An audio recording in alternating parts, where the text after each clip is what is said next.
Hi hello welcome back to cook with Sharbani. నేను మీ కవితా దేవిరాజ్. ఈరోజు మనం లెమన్ రైస్ చేసుకున్నామండి. Lemon with egg. ఇది మామూలుగా రెగ్యులర్గా అందరూ చేసుకునేదే, బట్ నేను చేసే విధానం కొద్దిగా డిఫరెంట్ ఉంటుంది. ఇలా ట్రై చేయండి, చాలా బాగా ఉంటుంది. టేస్ట్ డిఫరెంట్ అనిపిస్తుంది, టేస్ట్ మీకు చాలా నచ్చుతుంది కూడా. చేసుకోవడం కూడా చాలా ఈజీనే. నేను ఒకటే ప్యాన్లో చేసేస్తున్నాను. మీరు సపరేట్గా ఇదొక సైడ్ అదొక సైడ్ చేసేసుకున్నా మీకు తొందరగా ఫాస్ట్గా అయిపోతుంది అనమాట. ఫస్ట్ ఎగ్స్ని కొద్దిగా సాల్ట్ వేసేసుకొని ఫ్రై లాగా చేసేసుకొని పక్కన పెట్టేసుకోవాలి. నేను ఒక 4 ఎగ్స్ వేసుకున్నాను.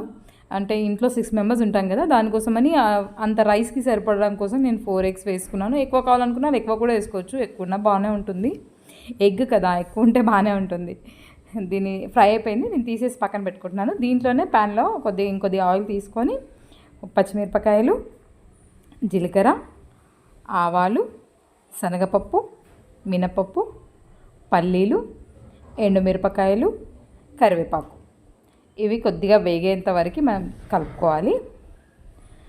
దీంట్లో కొంచెం పసుపు, ఇంగువ వేసేసుకొని కలుపుకోవాలి.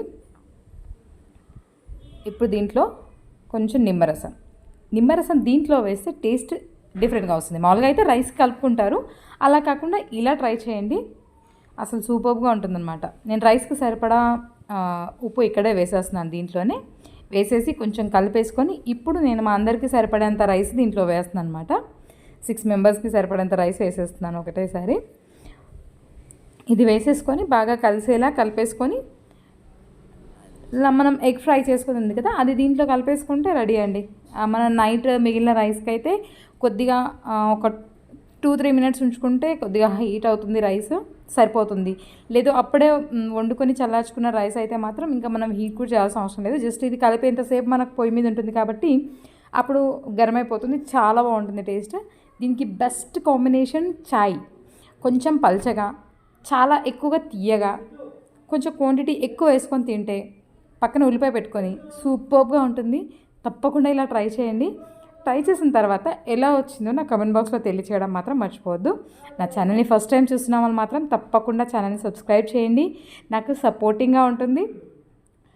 మీరు ట్రై చేసిన తర్వాత ఎలా వచ్చిందో నాకు కమెంట్ బాక్స్లో తెలియచేయండి, ఓకేనా. నేను ఫ్రై చేసుకున్న ఎగ్ని దీంట్లో వేసేసుకొని కలుపుకున్నాను. మన ఎగ్ లెమన్ రైస్ రెడీ అయిపోయింది. దీన్ని ఫోటోషూట్ కోసం బౌల్లోకి తీసేసుకుంటున్నాను. సర్వింగ్కి నేను మా వారికి ఇచ్చాను. అసలు తిన్నారు, ఆయన ఎక్స్ప్రెషన్స్ ఎలా ఉన్నాయి అనేది నేను మీకు చూపిస్తాను.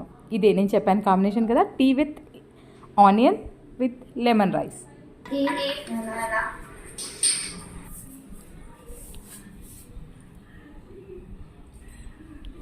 ఎలా ఉంది?